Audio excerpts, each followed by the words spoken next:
Welcome to GenXAdulting. Today is the marriage episode. We just celebrated our 30th wedding anniversary.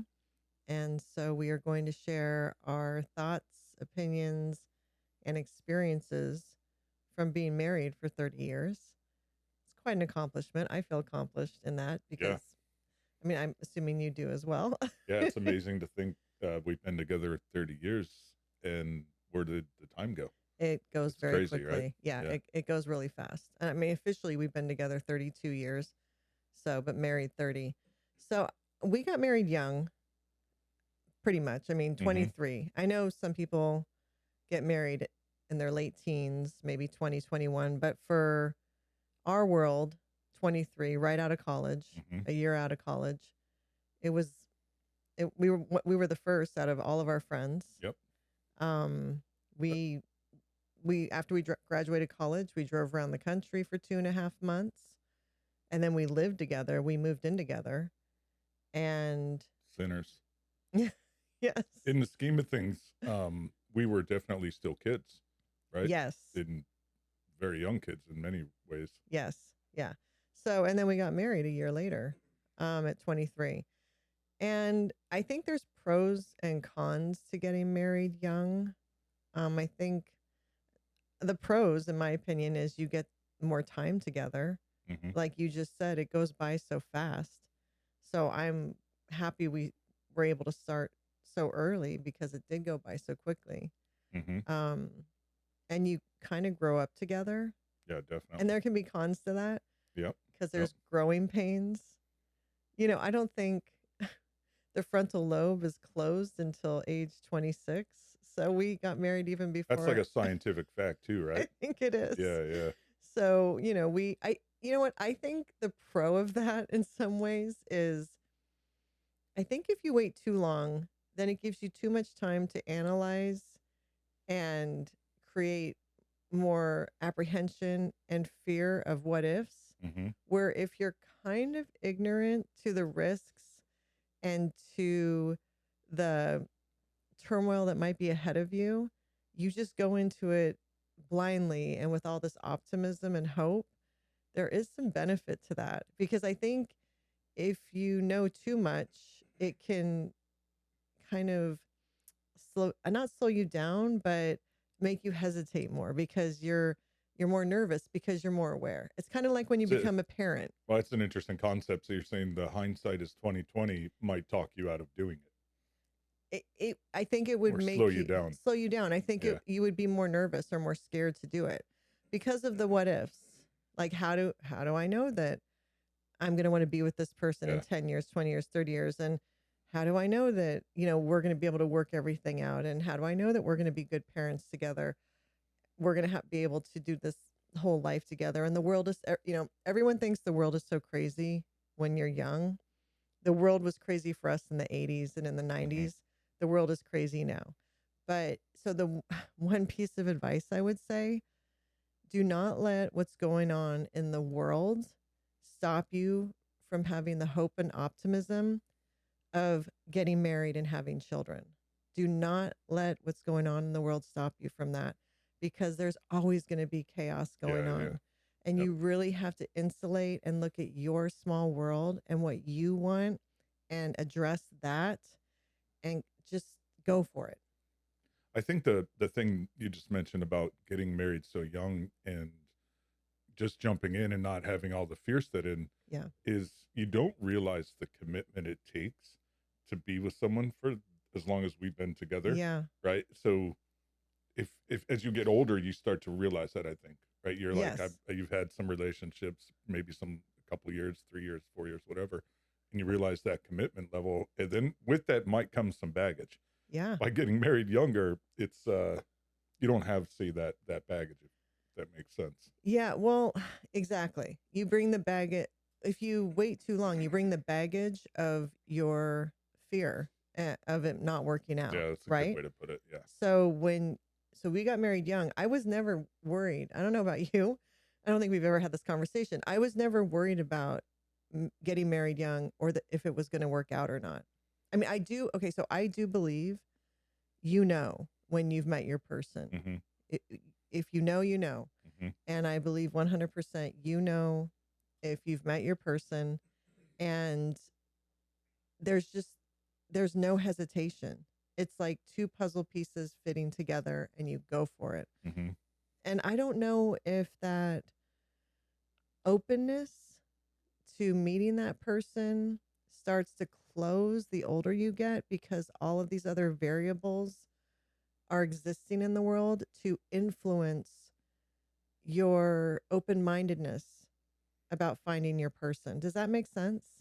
Yeah, yeah, it does. It's almost like as you're a kid, you enter the world just ready to explore, right? And it's all new and you're pure and you're innocent.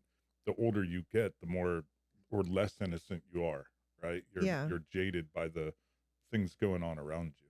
Yeah. I don't know if that's kind of where you were going. Yeah. Yeah. Well, and I think that the older you get, the more jaded you get. That's you just sum that up. Yeah. So the more jaded you are, the harder it can be to be willing to be vulnerable and to open yourself up to others. You're more on guard. Yeah. The more exposed you are to the world, the more guarded you are to people in general. Yeah. So I think it becomes more challenging Yeah. to meet your person. Yeah. Where when you're younger, you're kind of ignorant. Yeah. And you have that stupid love ability about you. Yeah. And so you're just more open to it. And for us, thankfully, it worked out.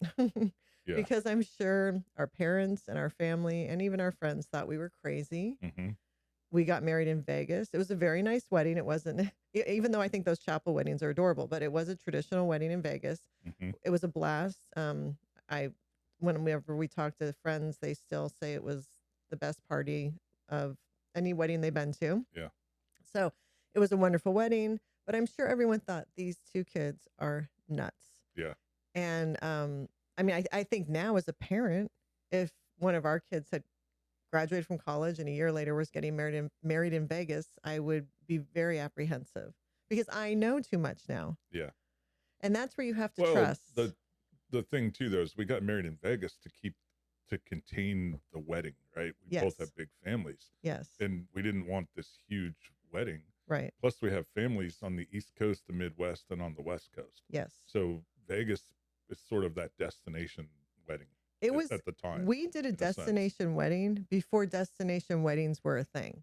Yeah, probably.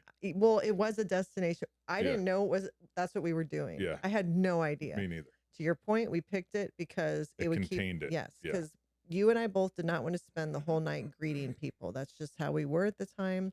We wanted to just have as intimate wedding as possible, have as much fun as possible, but I didn't want to be walking table to table all night. That's where we were at. Yeah. So that's why we chose that. So instead of 250 people at our wedding, we had 65 people at our wedding, and it was lovely. Yeah. Now I would love to have a big party of 250 people, but at the time, that's not where we were mentally. And so it worked out great. But yeah, it was a destination wedding before it was. It's actually funny you say that because for us, we wanted a small wedding. I think our parents and family were more in line with the big wedding. Fast forward 30 years, if our kids got married, we'd probably want more the big wedding Yes. for them and not so much the small one. Yes. So No, you yes. just And I think, although I don't know what our parents were thinking, I think it was such a whirlwind because I don't know what they were thinking. I don't remember my parents ever saying they wanted a big wedding. I don't know if Yeah. yours did. I think everyone was just kind of like, what's happening? What is going on?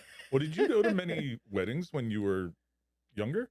Yeah, I mean, my Armenian family had a decent amount of weddings that I went to. And then, but before we got married, no, I think that was it. I think it was just on my Armenian side. I don't think on my mom's side I had been to any.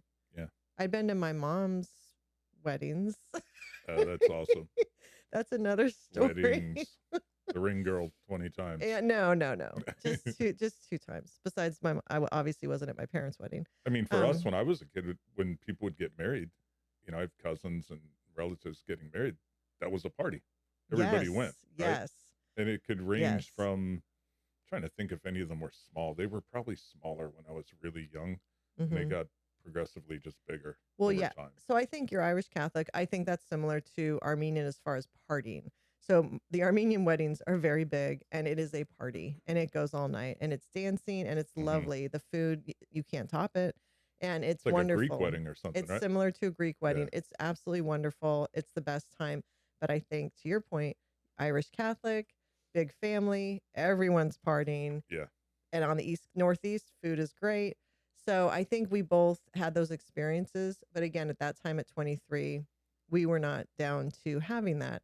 Yeah. Again, I would do it now, but even my wedding dress was so simple. But so anyways, we drove around the country for 2.5 months, moved in together Hmm. in October of 93. And then in May of 94, you asked me to marry you. This is a funny story. Maybe I won't share Yeah. it.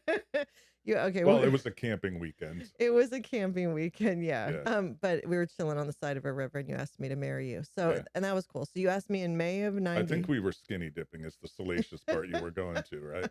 Yeah. Yes, we were skinny dipping So in Oregon, in a Oregon's river. you can still be natural in Oregon. Yes, we were skinny. Okay, so we were skinny dipping in a river near Silver Falls in Oregon, and Yeah. and I can have it on. It's like McCormick or something like that. Anyways, and then you asked me to marry you May of 94, and then we got married September of 94. It was just even a Yeah. few months later. Most people plan a wedding for a year. We're like, no, we just want to get married. Don't care. And it was wonderful. It was the best time. Again, though, we were young. We were just going for it. We didn't really think about Yeah. anything except getting married. And Well, you saying that I've thought about this, right? We've been talking about having this conversation for a little yes, while, this yeah, episode, this topic. And we, with our backgrounds being so different, I've thought of how we probably approached it very differently in that I grew up where I grew up and my family, 30 years, that's table stakes, right? My right. parents, my dad's passed away, but if he was still alive, they would be married close to 50 years, I think. Yeah, My aunts and uncles that I grew up with, they would all be married 50, 60 years. yeah, So for me growing up, you got married and that's what you did. right. And it lasted forever. There was Yes, no concept of, say, divorce per se. yeah, Whereas you have a very different background and it's probably not as stable, right? We've talked about that. right. So the motivations and the concept of marriage were Mm-hmm. probably different, but Mm-hmm. maybe opposites do attract because they aligned. And 30 years later, we're still married. We have 3 kids. We still like each other, Yeah. you know? Yeah. We were both willing to take a risk Yeah. for different reasons. Yeah. You were willing to risk it all, and you in your mind assumed this is forever. Yeah. Like you were willing at 23 years old, I found my person. I'm ready to move on. and you were Let's do it. done. Like, Yeah. let's do it. I was willing to take the risk of this could fall apart because that's all I know. Mm-hmm. This could be temporary. I could be devastated, heartbroken, hurt, and left, but I still am going to marry this person because this is my person. Mm-hmm. So you took the risk with security. I took the risk with complete insecurity. Yeah. And it worked out. Yeah. Thank God. Well, I'm laughing because there were good conversations back then, Yeah. right? You probably had a little bit of doubt. I had a lot of doubt. You had a lot. Not Yeah, in you, not in you, No, but just the institution. so I think when you are someone that is a child of divorce, when you go to get married, you are truly risking it all Yeah. because you so badly want to believe in happily ever after and that this is forever, but you've had no example of that. Yeah. And so it's hard to even believe in it. So when you go to get married, you are 100% saying, I'm going for it, even though I know there's a high probability I'm going to be destroyed by this Yeah. situation. But I love this person enough and I have enough faith to try and to go for it. And so I think back now, it was probably kind of courageous of me to do it at Yeah, that probably. age. Yeah. Because I truly was saying, I don't, part of me deep down inside probably thought there's no way this is going to work out because I just didn't ever know if it would. I had no security in that. So Yeah. I'm sure subconsciously, not consciously, but subconsciously, there was always that fear for a while that, okay, when is the other shoe going to drop? Yeah. Yeah. This is Yep. wonderful. And I think when you also grow up with a lot of instability, when things are good, you feel, okay, this is only going to last so long because something Hmm. bad's about to happen. Hmm. So I'm enjoying this happiness and this is great, but I know something bad is going to happen. So you're kind of always on edge. You're like Yeah. you're enjoying your happiness only to a certain level because you're kind of looking over your shoulder like, okay, when's the bad thing going to come? Hmm. So I think when you grow up with instability and divorce and you get married, it's wonderful. But I will say, I'll be honest, for the first 10 years of our marriage, I probably subconsciously was like, okay, when is the other shoe going to drop? Hmm. What this can't be like really how this is going to go. This is working out too well. Something bad's going to happen. Hmm. And it probably wasn't until the second decade of our marriage where I was like, okay, this might be my reality. I might be getting the happily ever after. Yeah. And it was unbelievable to me. I don't know if that makes sense because it wasn't a conscious thing, but it definitely it was there. It was there for sure. I do Yeah. recall. Yeah. It was something was there in that Yeah. sense. Yeah. Yeah. Just that trust. Yeah. It's that Yeah. it wasn't even in you. It could have been it was It's the just concept, the the concept. institution of marriage, Yes. and this is something you do forever. Yes. And Yeah. then, well, what changes it though, honestly, once you have kids, then it becomes well, let me backtrack. I've always had the concept of you're an individual, I'm an individual, and then we come together, right? And Yes. we have to maintain some individuality so that we stay centered in who we are as people, as Yes. individuals, right? And you can only be successful if you're okay there and you bring it together, right? So that's part one of marriage. Yes. Then you have kids, and now it's me, you, and this new little thing, you know, Hmm. and that just Well, right. changes things so much. Then you have another kid, and then you've got a house and Oh yeah, all of it. expenses, and It's it's your a whole thing. roles. So when you Yeah, first, that's a no good way to matter put how it. old you are when you get married, whether you're 23, 25, 29, 35, 40, however old you are, it's your roles, right? So it's you have your individual.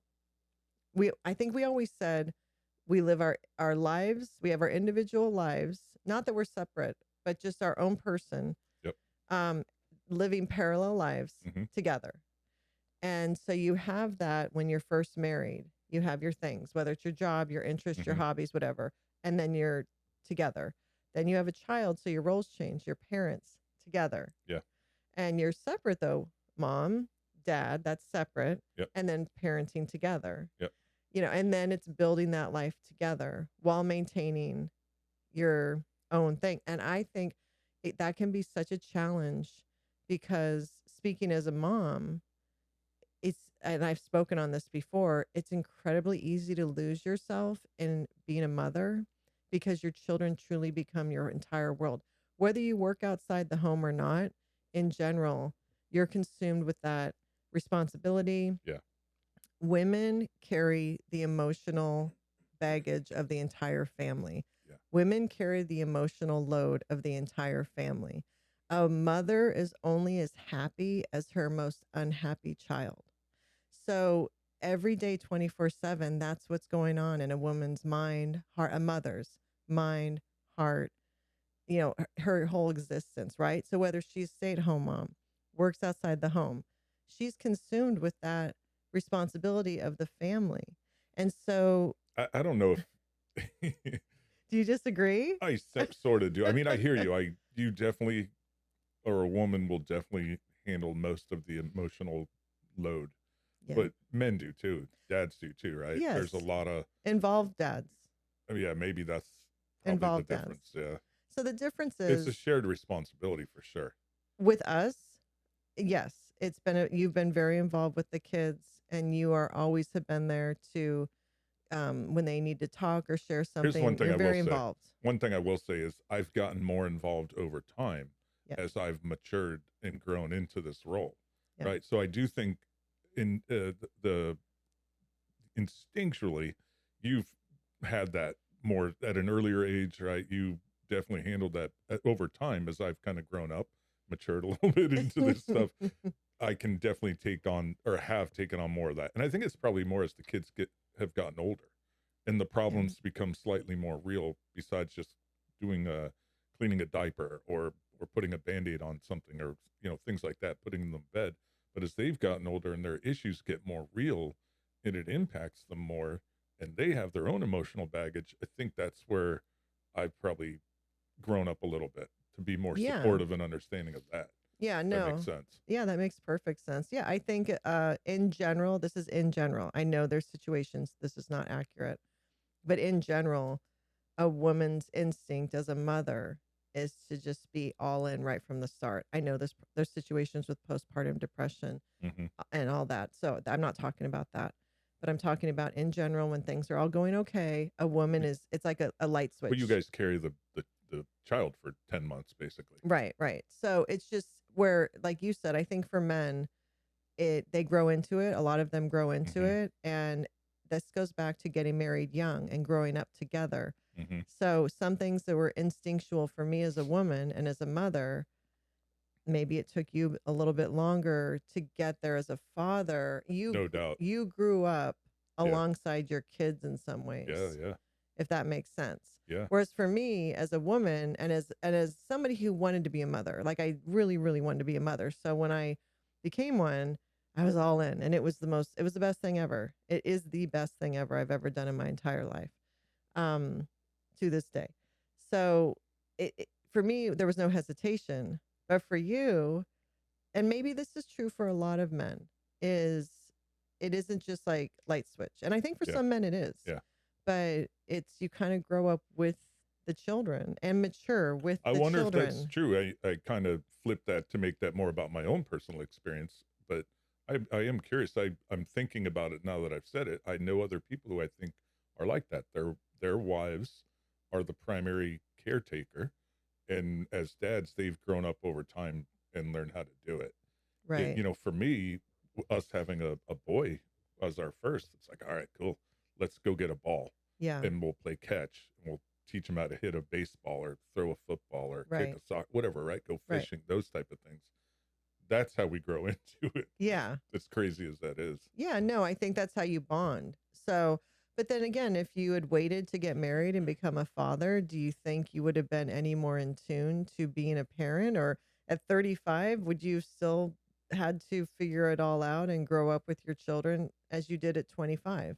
I think yes, but it would have been different. I probably would have been more jaded, kind of like we were talking about, right? Yeah. By being pretty innocent and like, oh my gosh, look at this little creature. Yeah. It's the best thing. It's funny, in my adult life, I've not cried a whole lot of times, but I've cried each time there's one of our kids was born Yeah. because it's just magical. It is. It's like, Yeah. oh, wow, this is amazing.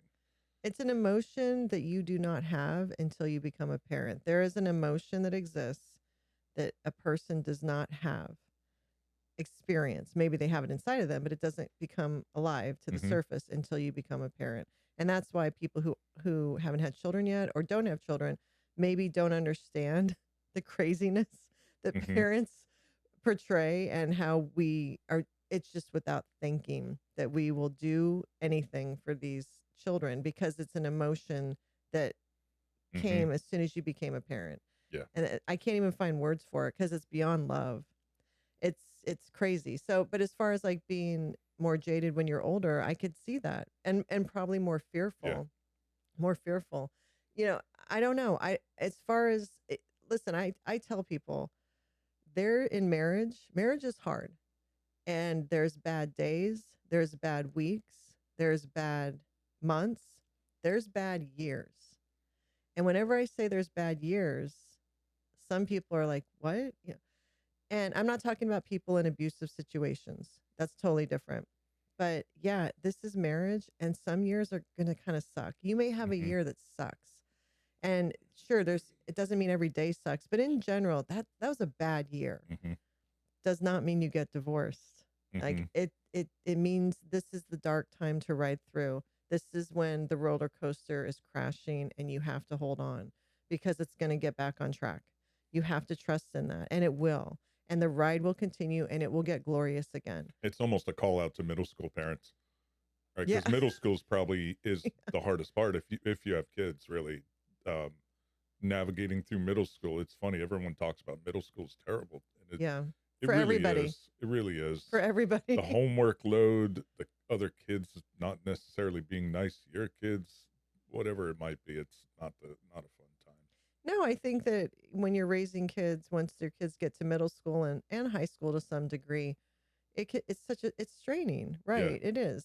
But it isn't to say that what makes a marriage difficult are the kids or what they're going through. But, we're all going, it's hard for kids to realize, but your parents are living life for the first time too. Yeah. I've never been 53 before. This is my first time being 53. So every day and every year is new for us. Yeah. And we're learning every day as well. Also, when you're a parent, every day you're growing as a person. There is no stagnation because you have to grow and adjust as your children grow and adjust, as your children grow. Mm-hmm. So you're learning how to parent these children, which forces you to grow. Yeah. Every day almost. Yeah. There's really no point where you don't feel challenged. There may be days off where everything's perfect, but invariably something comes up and you have to rise to the occasion. And this is our first time doing this too. Yeah. Even if you have multiple kids, we have 3 kids, but all 3 of them are different. So sure, we maybe figured out how to raise our older son, but then by the time we got to our younger son, first of all, he's living in a totally different world with social media and technology than our older son was. It's like being a different parent. And then we have a daughter. That's completely different parenting. Yep. So you're always growing and changing. And then put that on top of doing it young when you're also still growing up as a person. It can cause some strain. Mm-hmm. It can cause some challenges, but then through growth, I always feel comes, just the best things in life. And I think through the dark times and the hard times, your marriage only gets stronger. When you get through the dark times and the hard times in your marriage and you come out of it, you almost feel unstoppable as a couple. Like you're so close after going through those hard times together. So, what do you think keeps that going in the sense of? So my number one thing, if somebody asks me, what is the success to a 30-year marriage? And I can speak to that right now. Friendship and respect. We were friends first. Mm-hmm. I think it's so important to be friends first if you can, or at least to create that friendship first, because from that friendship comes respect. Mm-hmm. And it's a different respect than respecting the person you love. You're respecting this person as a good friend. Mm-hmm. That's a totally different respect. So in all of our time, like ups and downs, when we're on downs, there was just certain things we would never do to each other. We never cheated. Mm-hmm. We never cheated physically. We never cheated emotionally. I mean, we never even came close to any of that. Mm-hmm. That's just not even in the landscape of the marriage, because it's such a respect thing. I don't think either one of us could have looked the other in the eye for even a second if we had cheated, because of that friendship and that respect. Mm-hmm. There's certain things we wouldn't say to each other. Now we have got, our kids can tell you, we've gotten in spats, we've gotten in full blown arguments, we've sworn at each other. I know there's people who are like, I never swear at my husband. We don't swear. God. And I'm like, oh God, multiple bombs. Yeah. But there still is a certain level in our arguing we won't go to. Yeah. I can't explain it, but because that respect and friendship is there. Yeah. And it's what's gotten us through there's times when things have felt like they are going to, like, we're just falling apart. It's chaos, but that friendship and respect has kept us getting through it. And I'm just talking about normal life stuff, Yeah. Obviously there's no abuse going on here. So I'm not talking about that next level. Yeah. Does that make sense? Yeah, no, I was just trying to think of examples of, say, those dark times, and I don't think we've ever had dark times.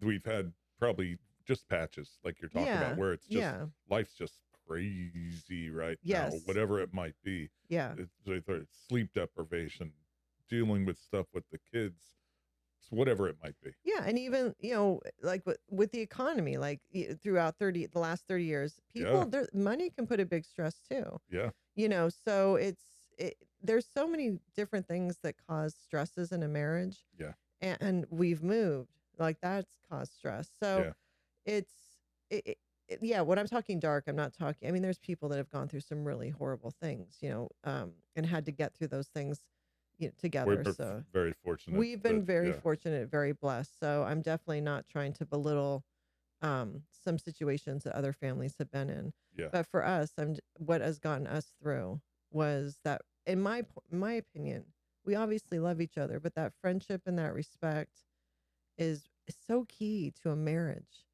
I think it's the glue that holds it together, yeah, probably. And I think, I don't know, you could speak to this, but you're really a family man. You on Mhm. Fridays would come home. You didn't stop at a bar. You didn't golf all day every Yeah, Saturday, and not spend your priority when you weren't working was spending as much time with the kids and with me as possible. yeah. Um and I think that has a lot to do with it. I think the involvement of a father is key in that way. I do believe that. I think I don't wouldn't say I've sat back and contemplated I need to take this seriously or anything like that, but I do think a dad's role in a family with kids is equally as important as a mom's role. And Yeah. 100%, right? 100%. Yeah. Yeah. I think I'm probably more of a social introvert as opposed to someone who goes out and wants to be out. I like being home. Yes. I'm a homebody, as you know, right? Yes. That's caused problems because Yeah, you've wanted to go out. there's a dark time. There's one of our challenges. I would prefer to stay home. Yep. Um, Always. Okay, so yeah, as a side note, because I'm sure there's women out there that can relate to this, but even to go out to dinner, Brian needs a 2-week notice and then reminders. Kind of like when you need to tell the young child to leave the playground, you're like 15 more minutes, 10 more that's minutes. not fair. It's true. So, No. and what's funny is in our younger years, okay, so I'm so glad you brought this up. This is part of growing up together. In the first 10 years of our marriage, because I crack up that I can speak in decades now. I didn't know this about you because we met in college, and college is so social. And we were always at parties, always doing social things as friends, going to Grateful Dead concerts. Everything was social. I had no concept that you were antisocial, and it took, That's a strong word. but essentially Yeah, maybe. you're an introvert, and you don't want to go out. So that's kind of antisocial. But there's a lot of people like that, actually. Yeah, yeah. There's a ton of people like that. But I'm social, right? And so when you're young and you're having children and there's other couples with young children and you're all hanging out, it's the natural thing to get together. When we lived in New Jersey, we would get together with couples once a month for game Hmm. night or go to dinner. But it was always a struggle to get you to come Hmm. to get you to want to go to the events. And we battled over that. Yeah. We had numerous fights over that. It would never clicked with me that I'm married to an introvert. Yeah. I wasn't old enough. So you grew up and matured and recognized that. Good. I wasn't, yeah. I wasn't old enough and mature enough to realize this. I also didn't know what introvert and extrovert were Yeah, in my yeah, 20s. I had no yeah. idea. And then, and even your mom would tell stories about how when you were little, young, and they would all go out to dinner and you wouldn't want to go, and you and your mom would battle over Oh, that. yeah. Yep. But then this is the thing. As soon as you get to where you're going, you're having the best time, and everyone would think it's your idea in the first place. So that was that full growing up together and realizing, oh, okay, so there's this characteristic about this person. If I would have known that earlier, I would have handled things better. I personally would have Yeah, handled yeah. things better. And I would have figured out a better way to communicate.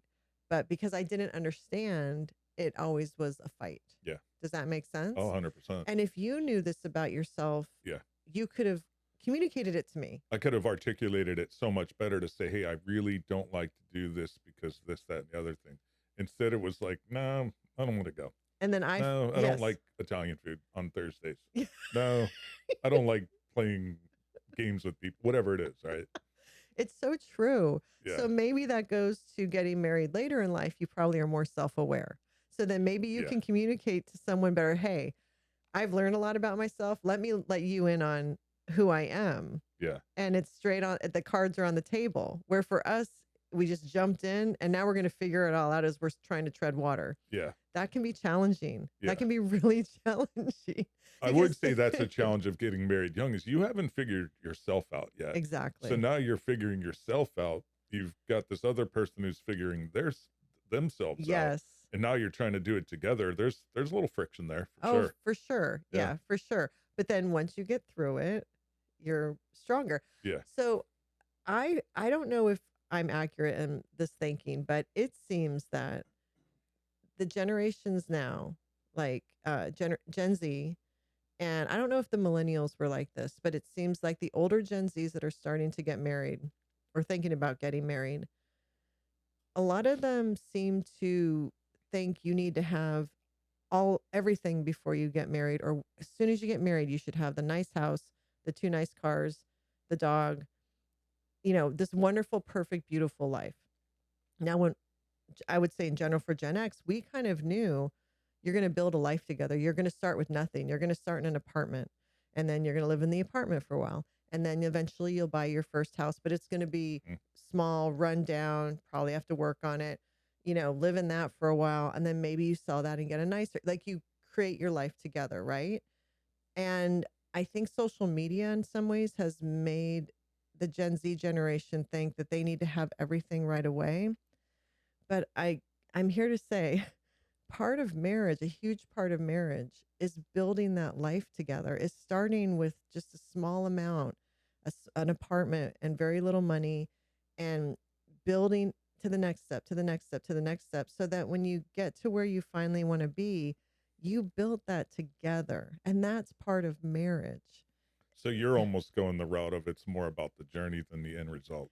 100%. Right. And I think that the journey of building that life together, starting in the apartment, buying your first house that's run down, eventually getting a nicer house, starting with a junky car, getting a little bit nicer car, then getting nicer. I think that journey, and I'm talking about material things, I'm aware of that. Yeah. But that journey is what strengthens a marriage. It's what creates a marriage. In addition to having children, raising those children, but creating that life together is what creates the marriage. And so if you start out at the destination, then what are you creating together? What is your thing that you did together? Yeah. So I mean, I think, hey, if these kids can start out at 25, 26, 27 with, everything, God bless them. But I just, and I have nothing against those young couples. Honestly, that's wonderful for them. But I just don't want younger people that don't have that to feel that they're failing.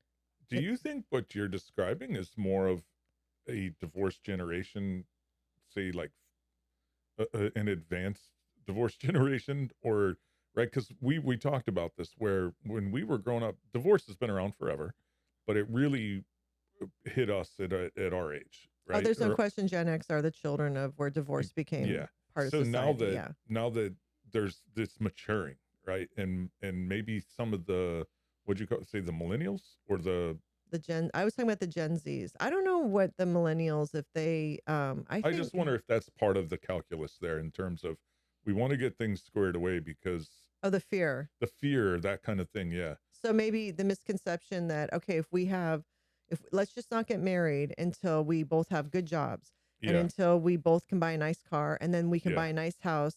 And then let's get everything set up, all of our ducks in a row. Everything's perfect. Then let's get married. Yeah. So that they think that's what's going to make it so you don't get divorced. Yeah.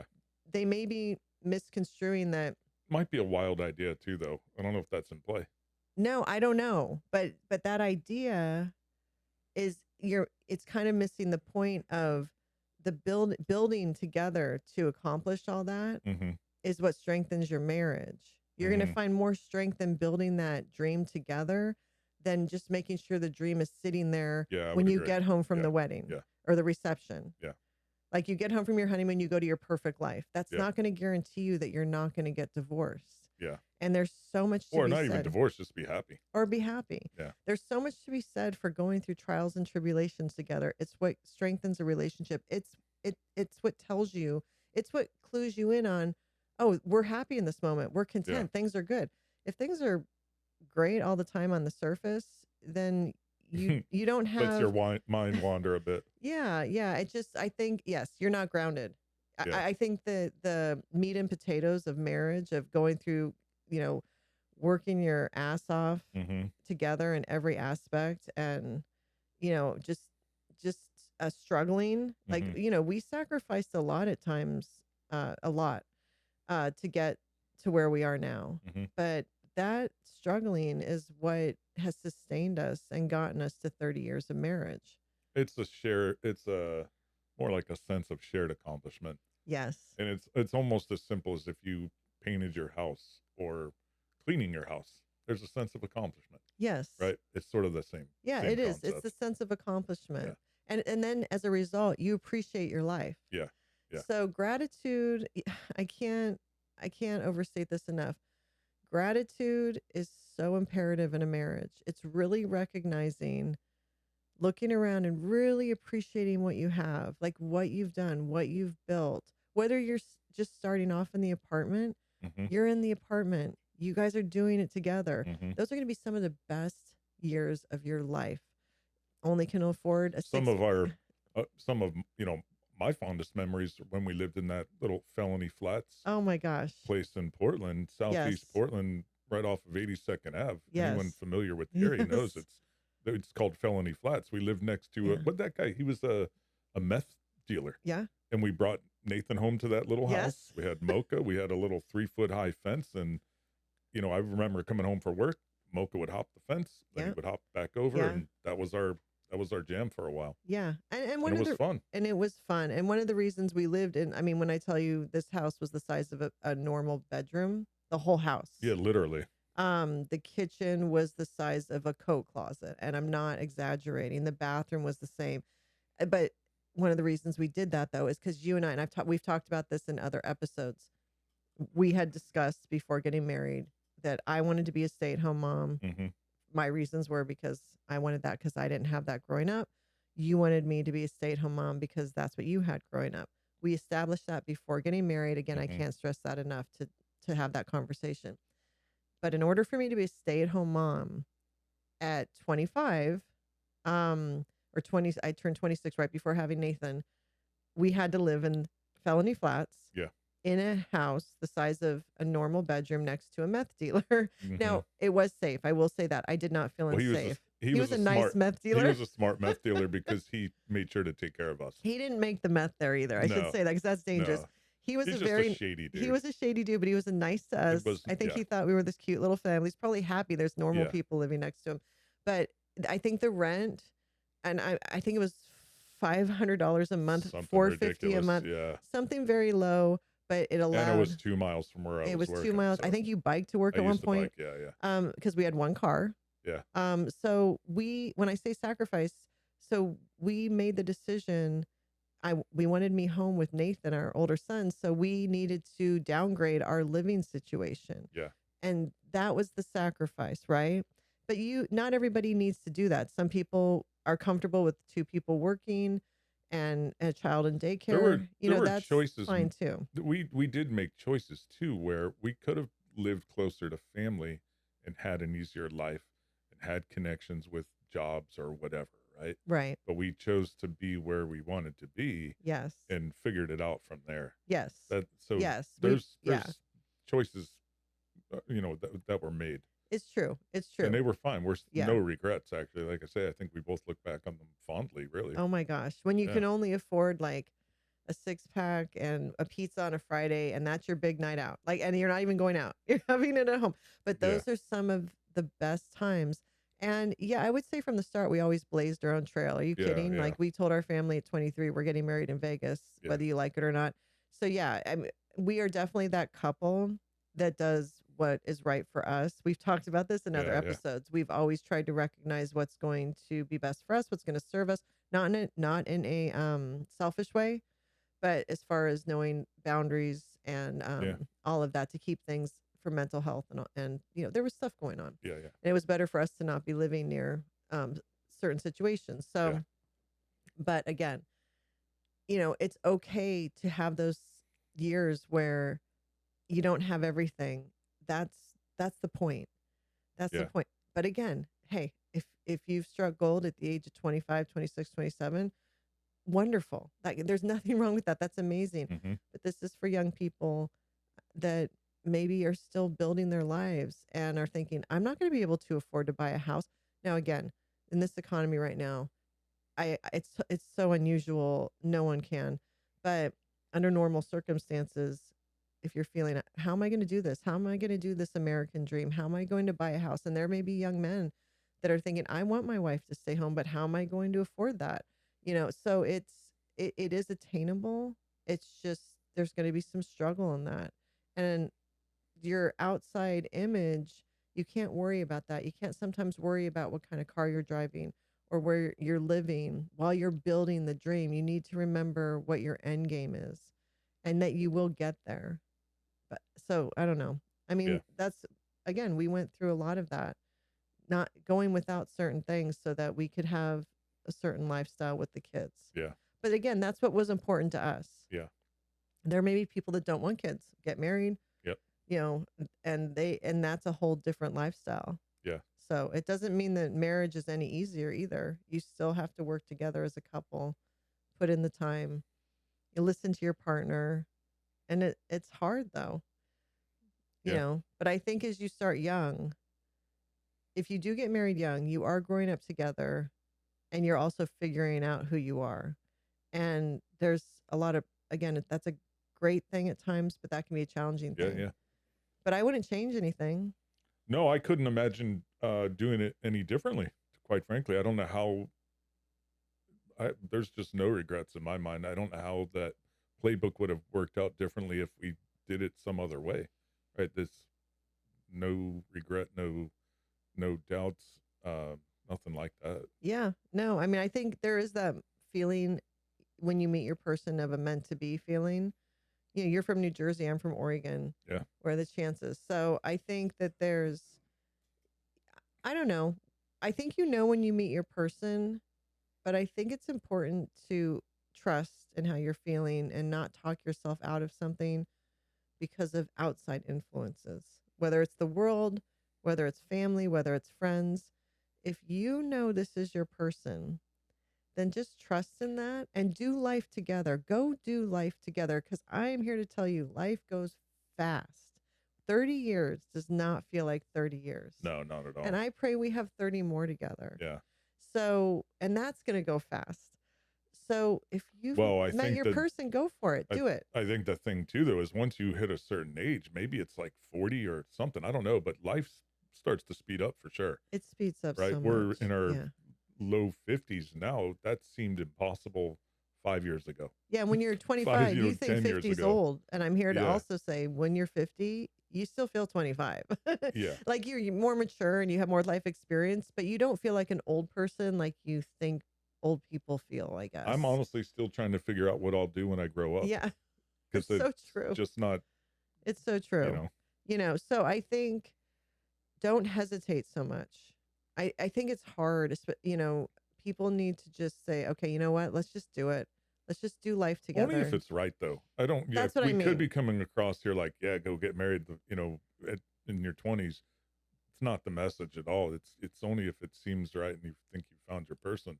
But I wouldn't rush into this just to rush into it to check a box. Oh, absolutely not. Absolutely not. No, that's not what I mean at all. No, I know. What I mean is if you're in your 20s or your 30s and you meet your person, go do life together. Don't feel like, okay, we can't start until we own our home or until we have 2 nice cars or until we live where we want to live.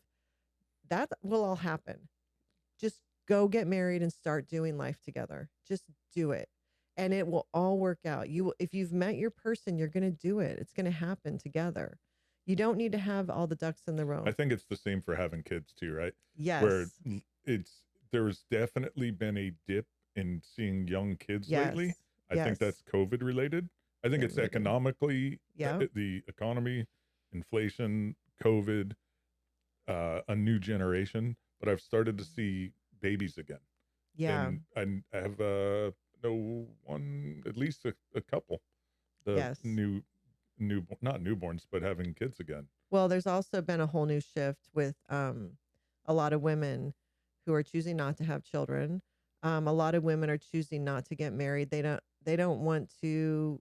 I think they view it as just taking care of a man, Hmm. unfortunately. And I think there are men that have led them to believe that. I think there's men in society that have led them to believe that. So it's valid how they're feeling, Hmm.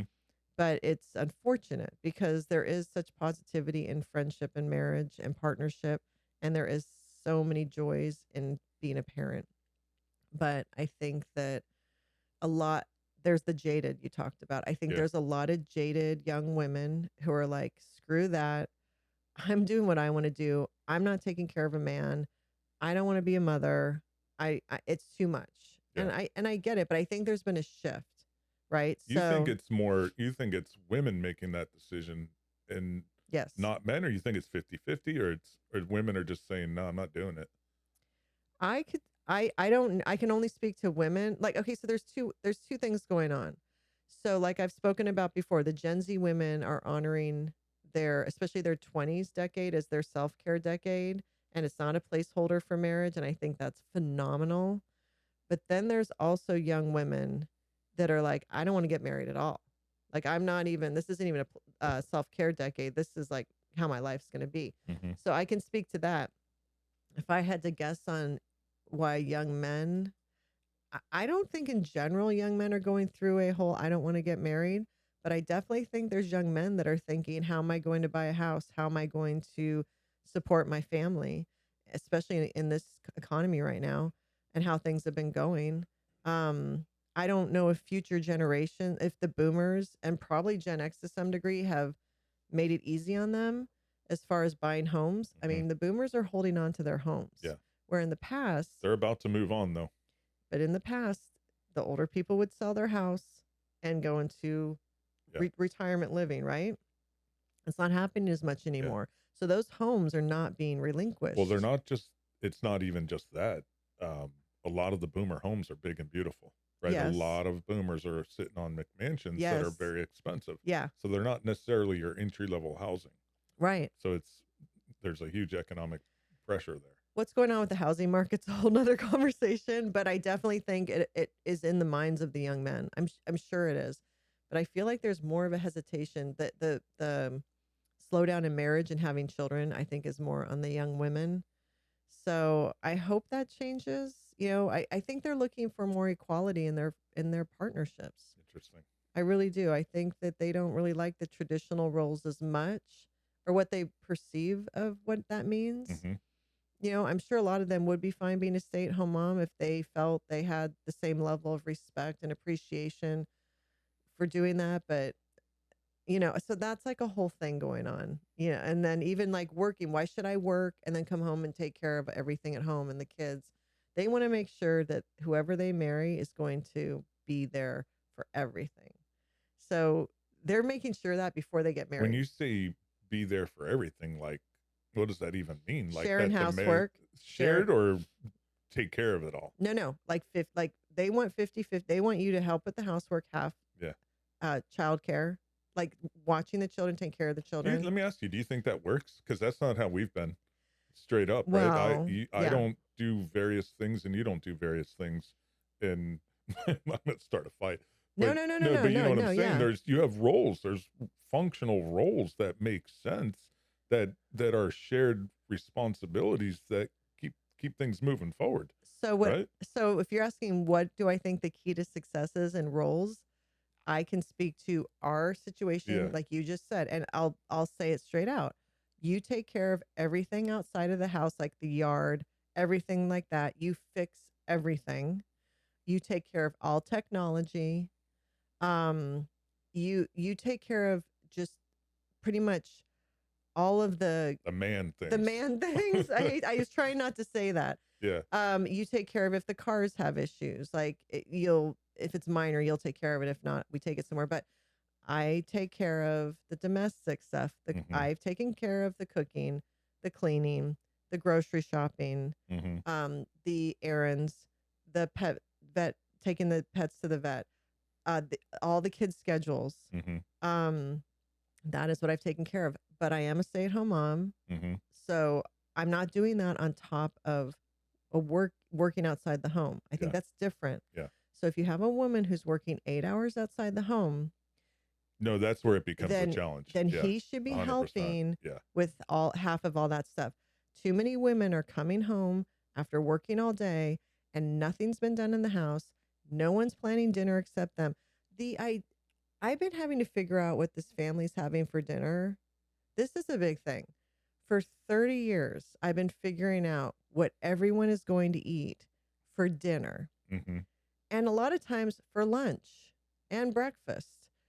Women are tired of that. Yeah. And I can't imagine working all day and then coming home and having to figure out what everyone's having for dinner night after night. Women are burnt on that. I'll tell you that right now.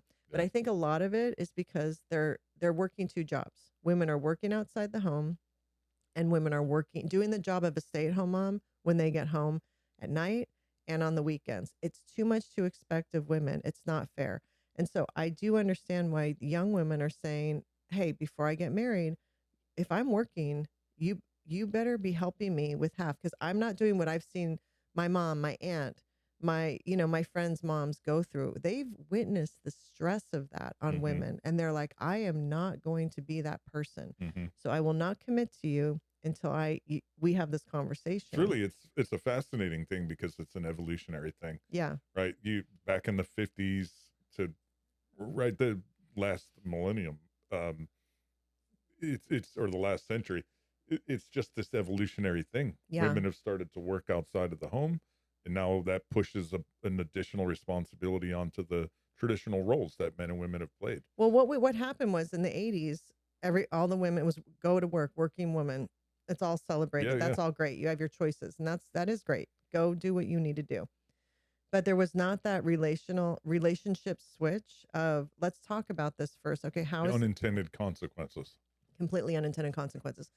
Women working outside the home, as a society, we didn't also say, okay, now that women are working outside the home, you need to have a conversation as partners. Yeah. How is everything domestically going to change? Nothing domestically changed. It was still all on the women. So you get to be the strong woman working outside the home. But guess what? You come home and you're still doing all the same stuff that a woman was doing. I think it's just now, really in the last 10 years, where that conversation's happening of, okay, I don't want to come home and do everything that a stay-at-home mom does. And if I'm going to, then I want my husband to make enough money so I can be a stay-at-home mom. There's a lot of young women that are like, I'll take care of all that, but I want to be a stay-at-home mom. It's almost like you can't have both.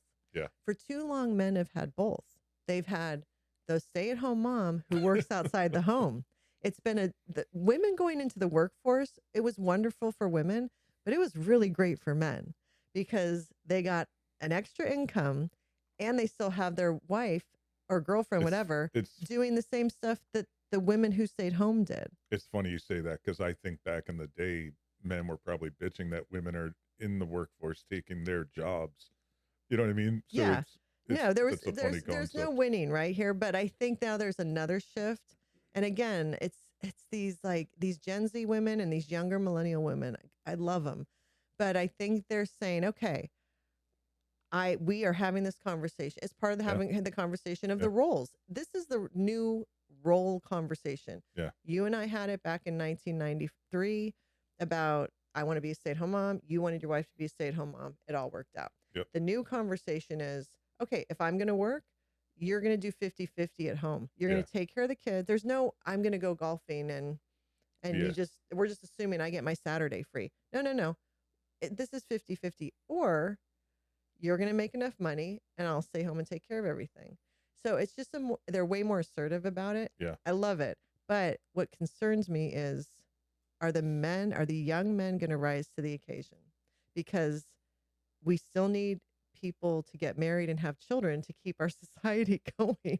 Yeah, you want your society to function at a level where everyone can continue to do what the previous generation did, right? Yes. That's part of your culture. Yes. But when you've got these various constructs that are making it harder for Yes. young people to get together, to afford things, to have a decent lifestyle, that's where all this other stuff comes into play. I think this is one of the hardest times in history for young Americans to even attempt to get the American dream. Mm-hmm. It's hands down. It's a simple economic thing, though. It's supply and demand. Yeah. And there's not enough supply of things, goods and services and homes and whatever, and there's more demand.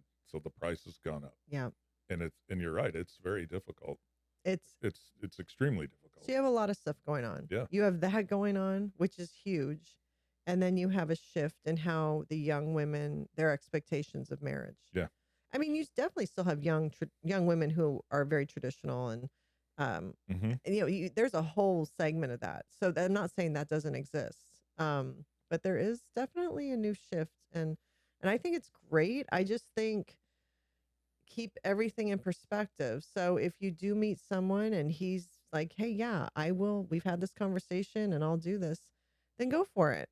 Like, don't keep analyzing it. Yeah. Have your conversation. If this all fits, go for it. But if you continue to wait and be like, well, let's just make sure, let's do one more year.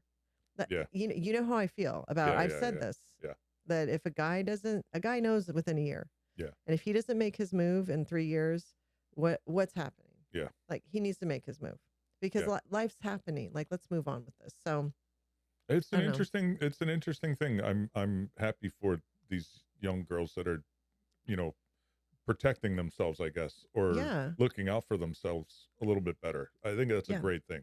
They don't want to be someone's maid. Yeah. They're like, I'm not going to just have children for you and clean your house and cook for you. Yeah. I want to be a valued partner in this marriage.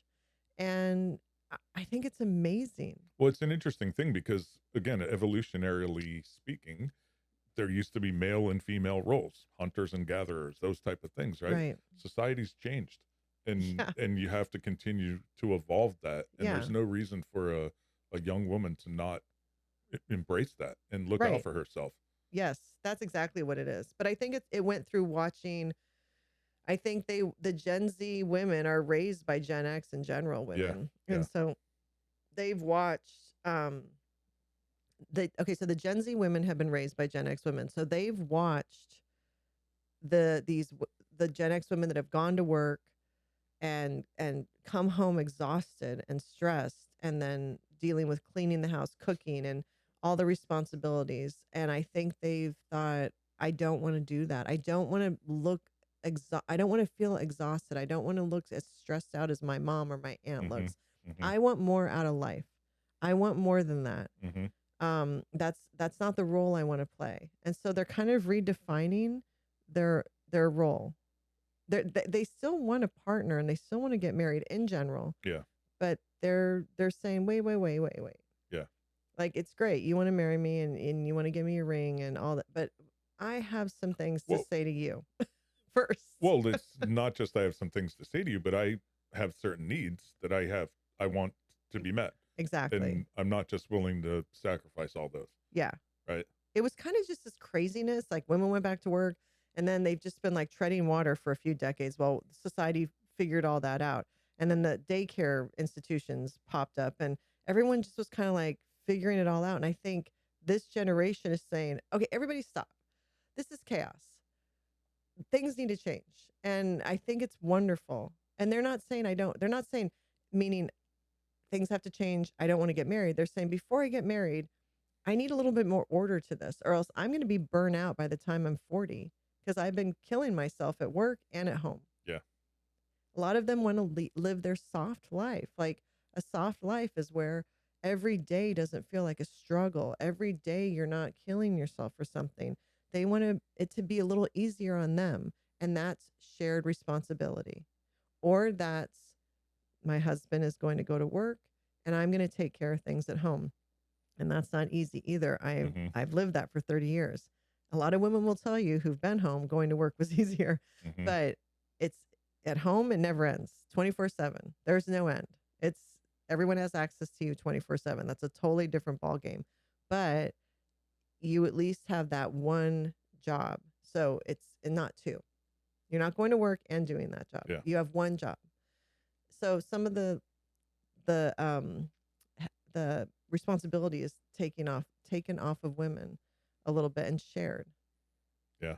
So I I think mean, I it's see good. that more now with just folks I work with and people I know that we know out and about, right, through our kids' activities that work two jobs and they do share things probably, Yeah. you know? Yeah.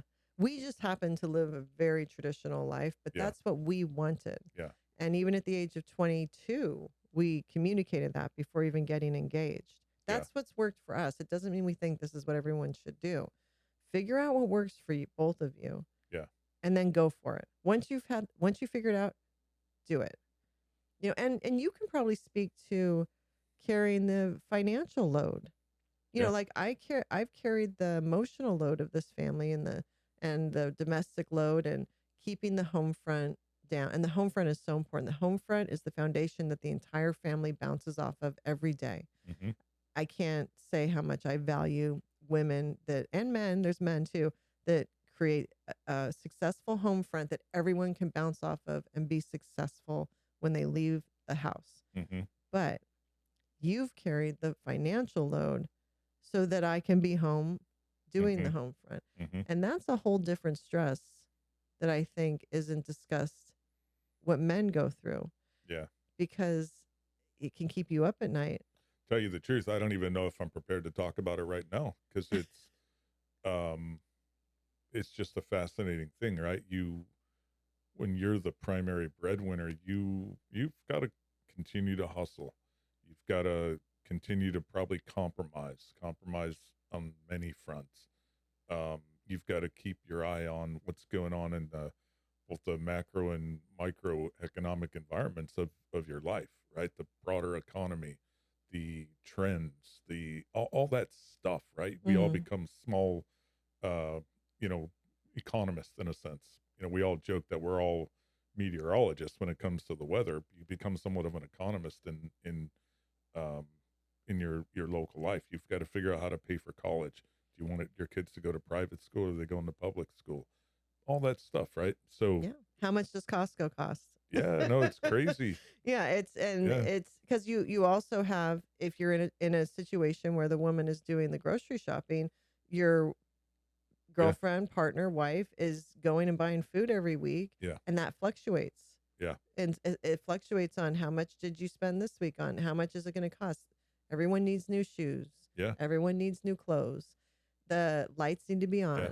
The water bill needs to be paid. I've become my dad, right? Yeah. I walk around the house and I'm the guy who turns off every freaking light switch in the house. Well, now actually we've got smart bulbs, so I can do it from my phone. Yeah. Very well but worth the it's investment. so true because you're paying that bill. Hell yeah. And so it probably almost starts to feel offensive. It does get offensive because you start to look at and offensive. I don't know. It might be too strong, but it's the same. Loosely. Yeah, but it's like, okay, I need new sneakers, and new sneakers today are $200 to $300. Well, it depends on which ones you're buying. Yeah. You're talking about your child, right? Yeah, not me. No, I'm looking. Yeah. Your child is coming to you. I'm in the boomer generation of New Balance. And side note on New Balance, it sucks because New Balance were quite affordable for guys my age. Now they're back in. It's like, wait, what? I paid $30 last year for that. Dad's shoes. Yeah. Yeah, your dad's shoes. No, but okay, so if you have in certain ages, kids think that they need to have $200, $300 shoes. Well, it's not just that, but it's the lights are on, water's running, the doors open, and we want to go on vacation. Yeah. It's like, all right, there's all this stuff is related. Yes. Yeah. And it's just what makes it so offensive, I think, is that inflation is out of control. Yeah. And nothing is cheap anymore. Yeah. So everything's expensive. Yeah. So it's like There's no break. There's just no break. Yeah, there's just, and it's, you know, It doesn't matter we're what's going very, on. very fortunate, but Yes. there is no break. Everything is offensively expensive. Yeah. Like nothing's cheap. Nothing's really cheap anymore. No. Like even gumballs, right? How much is a No. gumball? Like a Oh, buck probably or something? I don't even well, know I mean, a pack if of they gum, make them yeah. anymore. But no, you don't get a break. That's a whole nother thing. How much we've never experienced in our 30 years of marriage, what we've gone through the last 3 years in for our budget with pricing for food, Yeah. gas. We've never It's just experienced it. exponential on all No, fronts. since 1994, we have never had this experience. And Yeah. I can say from the person who's been doing all of the grocery shopping, all of it for Yeah. 32 years. And I can tell you right now, I've never experienced something like this before. So as a result, everybody's they don't say checkbooks, but everyone's tightening up their money because everything is so expensive. You know, it's funny, and this is such a boomer statement, so take it with a grain of salt. I remember buying gas for 79 cents a gallon. Yeah. And my dad gave me his credit card. It was the Shell card. I could go and buy a tank of gas for $8 or $9, Yeah. right? And now, Forget it. yeah, I don't even. It's like, what are we? You know, I don't know. I think we changes paid every day. $3.79 Last night. Yeah. Yeah. No, Yeah. it changes every day. We're in Florida. I can't imagine what it is in Oregon. Costco, where they get taxed used to be so like much. you'd go drop $200, $250, and I'd be like, "What the hell did you spend?" Yeah. Now it's $500-$600, Yeah. and it's like It's the same what? stuff. Yeah, It's the same it's crazy. stuff. Yeah, I'm not buying anything. I mean, once in a while at Costco, I might get a pillow, but no, you know what I mean. In Yeah. general, it's the same stuff. Okay, so then bring that down to a lower, like Publix, a Target, Walmart. yeah, It's all doubled, tripled. Yep. And that is where people are just getting killed because you Yeah. still have to feed your family. yeah. You have to. There's People basic need needs. to eat. Yeah, So for breadwinners men or women, Yeah. breadwinners going through this, and it could be both partners or one partner. Talk about stress. So the stress of making sure that as these prices go up, your family still gets what they need is got to be astronomical at times. yeah, And it can affect, if you don't take care of yourself, it can affect your health, your mental health, your physical health. I think that's why so many people right now are feeling just the way they are, because I think it's affecting them mentally and physically. It's just too much. It's too much stress. I think what it is, it's just relentless. It's relentless. It's compounding, and it's relentless because maybe two people need to work, and then you do want to have kids, and now two people have to share in that child rearing, right?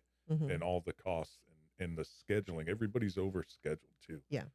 No matter what it is, whether it's kids' activities or your own interest, whatever it is. Yeah. There's always something going on. Yeah. It's never just a constant noise in a sense. No, it's true. But I think then you throw on how expensive everything is. Yeah.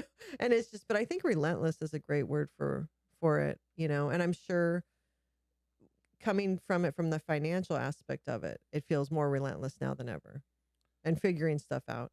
Yeah. Yeah. Being the person that's responsible for that. Yeah, So- it's just we've outsourced most of America, right? If you call AT&T because your internet connection's down, it is not someone sitting in Portland, Oregon, where I got my career started, right? I started in outsourced tech support for US West. That was based in Portland, Oregon, Beaverton, Oregon.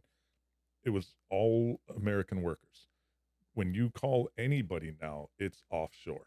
And the reason it's that way is for inexpensive labor. Right. That's part of what's happening. So it's really got an impact on young people. If you do want to think about getting married, if you do want to think about starting a family, all of those things, that's it's just relentless. Yeah. And I think that's part of why right now feels crazier than probably ever. Even though, like I said, when we were in the 80s and 90s, it was crazy. There was wars, there was a lot going on, and we still made the leap and got married and had the hope and wanted to create a family. And I still encourage people to do that today because I know it feels I think crazy. your underlying message is still on point, and that's if you find your person, there's always going to be stuff going on, Yeah, and you can still proceed to move forward, live your life. live your life. It's not it's always been a challenge, Yeah, right? It's never been necessarily, you know, peaches and rainbows or whatever for yeah, everybody, but it just kind of is what it is, and you just move forward. yeah. So even though right now is crazy and expensive and nuts, if you found your person, just keep working on it together. Things will get better, and you will do it. It always feels hard. Like, it's hard building a life together, but it's so rewarding, and that's where you build the marriage, and that's where you find the joy. And so even in these times, I encourage people, obviously have your conversation about your roles, but then put your noses to the grindstone and start working on that life together. And if don't be ashamed if you're starting off in a small little teeny tiny house or apartment somewhere. That's how it's supposed to go. That's really the first step in building this life together. Hmm. You do not need to have all the things. All right, so I have a question. Yeah. Is there anything you would do differently, or really, is there anything you would do differently? Um, no, I'm glad I got married as young as I did. I'm glad we had children right starting pretty much within a couple years of getting married.